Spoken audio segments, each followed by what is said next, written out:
Sejam todos muito bem-vindos a mais uma análise por aqui. Hoje a gente vai mergulhar de cabeça numa investigação fascinante, literalmente um choque monumental que está acontecendo agora mesmo nos tribunais. É a batalha da saúde mental contra o avanço supervoraz das plataformas de apostas algorítmicas no Brasil. E bom, antes da gente começar, eu preciso dar os devidos créditos, né? Todo esse material excelente que baseia a nossa explicação de hoje foi produzido pelo professor Marcos Freitas.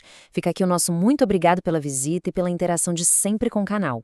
E claro, aquele pedido super importante para quem nos acompanha. Não deixem de dar o like, compartilhar, hypar, ativar o sininho das notificações, deixar um comentário e fazer inscrição no canal. Sério, isso ajuda demais o nosso trabalho. Certo, então vamos ao nosso roteiro. Hoje a gente vai passar por 5 pontos rápidos. 1. A nova epidemia de apostas. 2. O consumidor hipervulnerável.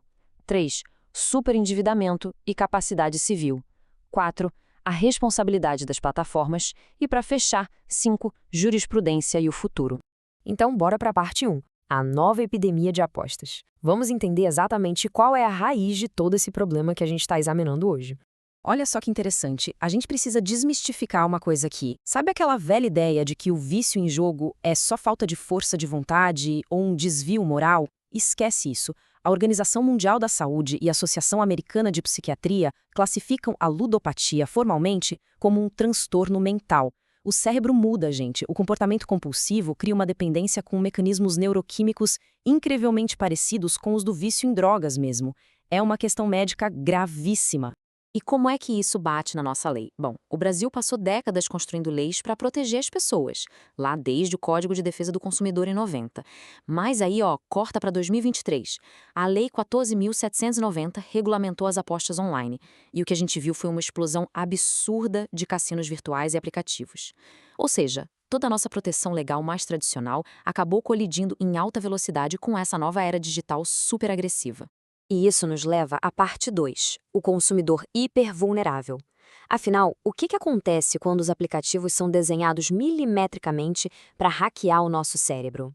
O ponto-chave aqui é como a lei separa dois tipos de pessoas. O sistema brasileiro já presume que todo consumidor é vulnerável por natureza, certo? Mas a professora Cláudia Lima Marques traz um conceito muito forte. A ludopatia cria uma hipervulnerabilidade. Isso quer dizer que as plataformas passam a ter deveres redobrados de transparência e segurança.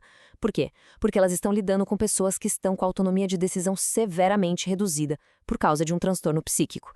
E aqui entra um conceito que, confesso, é ao mesmo tempo brilhante e assustador: o neurodano.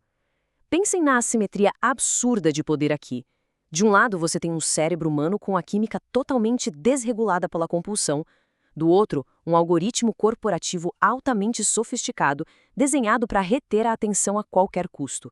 Manipular o comportamento de forma deliberada desse jeito pode sim gerar responsabilidade civil. Porque vamos ser sinceros, as plataformas não ficam lá paradas esperando. Elas usam um arsenal de táticas, como recompensas instantâneas, notificações o tempo todo, aqueles sistemas cruéis onde a pessoa sente que quase ganhou. Sabe como é?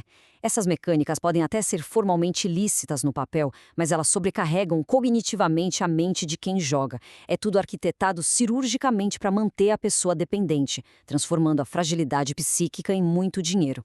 O que nos leva à parte 3, superendividamento e capacidade civil. Como a lei age quando a pessoa perde completamente o controle financeiro por causa disso tudo? A regra geral do nosso direito é que todo mundo tem capacidade civil plena. E ter ludopatia não tira isso de você automaticamente. Mas a gente tem o artigo 171 do Código Civil que fala sobre os vícios de consentimento.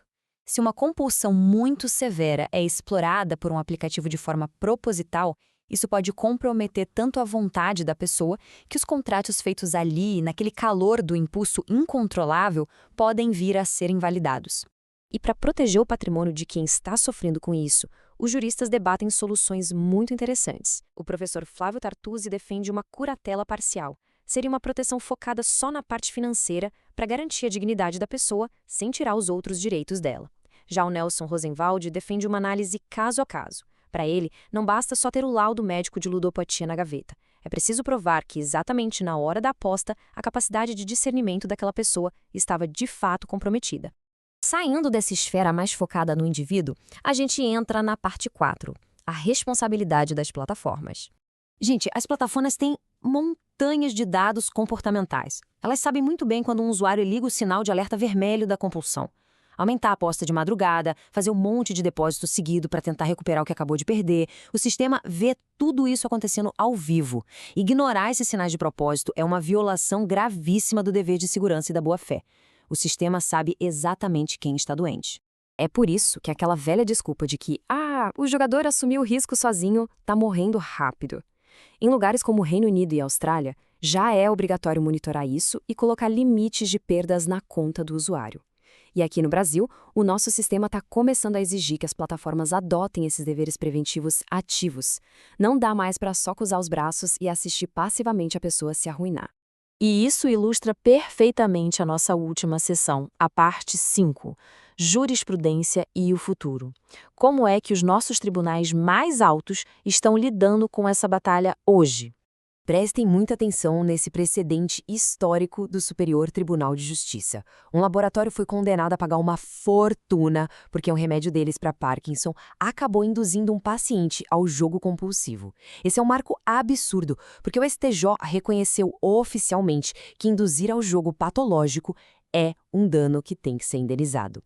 Pensa comigo, se o efeito colateral de um remédio gera essa obrigação, imagine um algoritmo que foi programado especificamente para viciar. E essa teoria já está virando prática lá na ponta. O Tribunal de Justiça do Distrito Federal determinou recentemente uma restituição de mais de R$337 mil num caso super emblemático.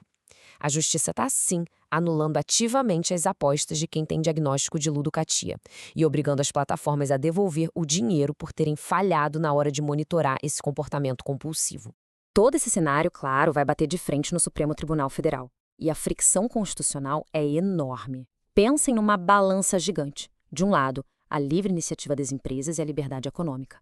Mas, do outro lado, a gente tem um direito fundamental à saúde mental, à dignidade da pessoa humana e à defesa desse consumidor hipervulnerável.